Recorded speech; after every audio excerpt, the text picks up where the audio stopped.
Hey, this is Chris from Stockspot, Australia's largest online investment advisor, and leverage ETFs are becoming more and more popular in Australia and around the world as people are looking to enhance the returns they're getting from the share market and other asset classes. So in this video, I'm going to be focusing on some of the key things I think anyone who's considering leveraged ETFs needs to consider before getting started. And the first one is you need to consider how much leverage is in this ETF.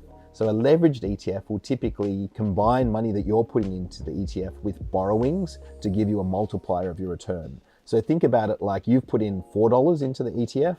The ETF company has gone and borrowed $6, and now there's $10 for it to go and invest, and you get to earn the return on the $10. Unfortunately, what we see over the long run is that very highly leveraged ETFs, ones that are basically borrowing 2 or 3 times the amount of the underlying investments in that ETF, tend to not perform very well because the costs of that leverage are very high, and also you're compounding daily returns, which actually looks very different to compounding long-term returns. So if you pull up a chart of any of these 2 or 3 times leveraged ETFs, they generally don't do that well over the long run, and I would be avoiding these highly leveraged ETFs within my investment strategy.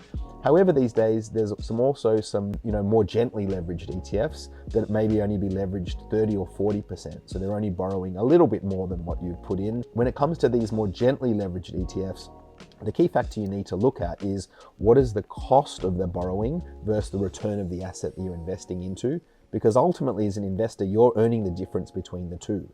So how much has the ETF company borrowed the money at, and how much is the asset returning? Unfortunately, from all of my research looking into the product disclosure statements of these ETFs, it's very hard to actually find the borrowing costs that they're borrowing money at, or any margin that they're taking on those borrowed funds. So it's very hard to actually work out if this is a good product to invest in. We can make some assumptions around what the share market will return over the long run, 8 or 9 or 10 or 11%, somewhere in that range. But if this ETF company is ultimately borrowing funds at a similar rate to that, you're not going to do very well over the long run. So the first question I'd be asking the company that you're investing with is, what is the cost of those borrowed funds? How much are you paying to the end bank or supplier of that funding? Are you earning any margin off that? And you need to weigh up the return you can earn above and beyond the cost that they're paying to borrow that extra funding. The second thing you need to think about is, what's your time horizon?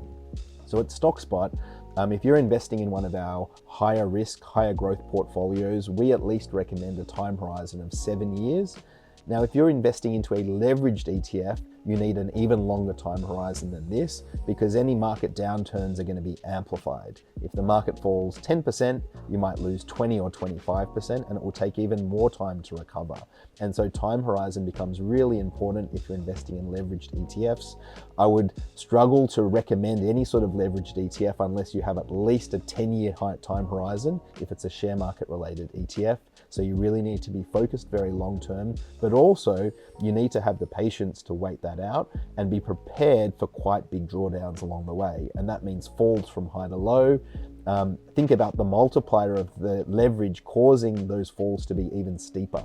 So if you have a 40% leveraged ETF and the market falls by, let's say, 10%, you might be losing more like 14 to 18%, depending on the cost of that leverage over the same time period. The next question I'd have is there a more tax effective way for you to invest with leverage instead?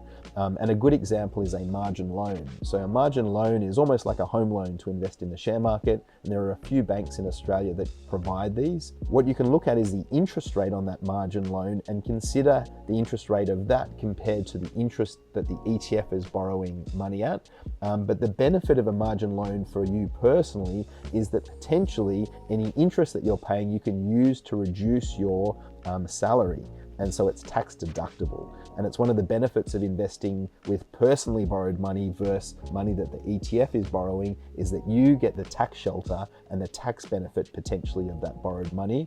And particularly if you're on a high marginal tax rate, it can have quite a big impact.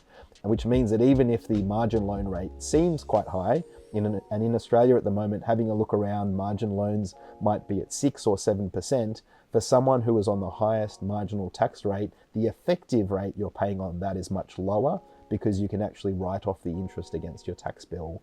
Obviously get tax advice around that, but it's potentially something that you can do. The last consideration I'd say is, do you actually need the leverage to achieve your goals? So I think a lot of people are tempted to add leverage to all sorts of investments to try and reach their goals sooner, but they don't appreciate that with extra leverage and extra ability for returns comes extra risk. I think Warren Buffett captured it really nicely when he said one day that investing with leverage is like driving a car with a dagger taped to the steering wheel. Now, what it will do is make sure you drive a lot more carefully and a lot more safely. However, if there is an accident, it's going to be pretty fatal. And it's the same with leveraged ETFs. Like, it will make you a more cautious investor and you'll be very careful.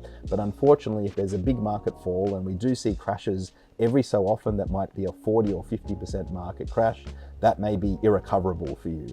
And so you need to have that in mind. And it's why I think most people really don't need leverage to achieve their goals. There are other things that you can change. You can change your savings rate, or you can, move other things around to actually achieve your goals that I'd be focused on ahead of adding borrowed funds to your portfolio, particularly if you're a novice investor or someone without a huge amount of experience and an ability to withstand big market falls.